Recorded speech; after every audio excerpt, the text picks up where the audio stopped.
मोर सजना रे, ए मोर बल मारे, ए मोर छला रे, मैं तोर लैला रे, काहे राजा तोर नाम, हाय गा काहे राजा तोर नाम।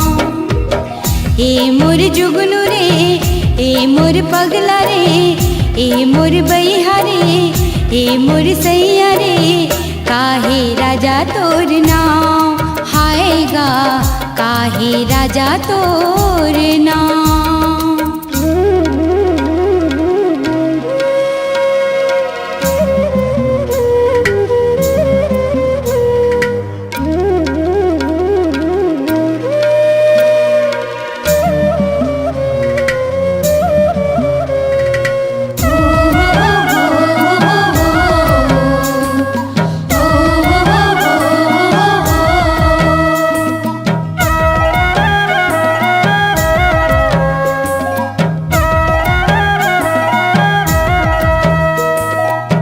सुरता है मोला तोर सुरतिया, मीठ जुबान तोर एको दुई बतिया,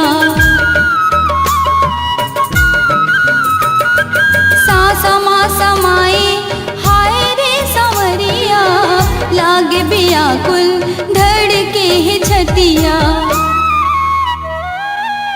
ए मन हरिया मोर दिल के दरिया मोर, ए मन मोहना मोर दिल के जोगना मोर, कैसन होही तोर गाँव, हाय गा कैसन होही तोर गाँव।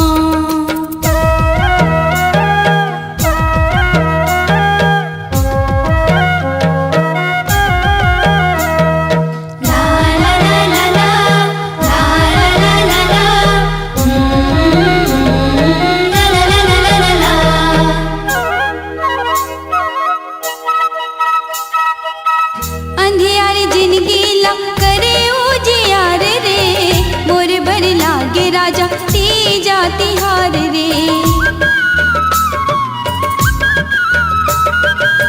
तिही मोर देवता मैं तोर मंदिर, मोर जीवन लात कर दे निसार रे। ए परदेसिया मोर, ए दुर्देसिया मोर, ए पलदेसिया मोर, ए दुलदेसिया मोर, खो जाऊँ चिन्हा तोर पाँव, हाय गा खो जाऊँ चिन्हा तोर पाँव।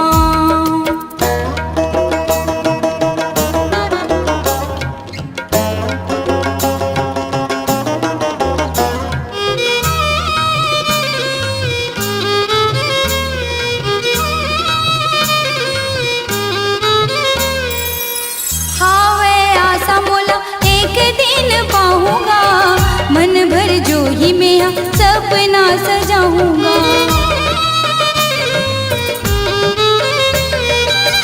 हमर माया के बीरवा जगाऊंगा, वही दिन राजा में मेहंदी लगाऊंगा। ए मन बसिया मोर लग जाऊं छतिया तोर, तय मोर चीत चोट ले ले मोर सोर, लागे है जिंदगी मोर दाँव, हाय गा लागे है जिंदगी मोर दाँव। ए मोर सजना रे, ए मोर बल मारे, ए मोर छेला रे, ए मोर राजा रे, काहे बैहा तोर नाम, हाय गा काहे बैहा तोर नाम, हाय रे काहे राजा तोर नाम।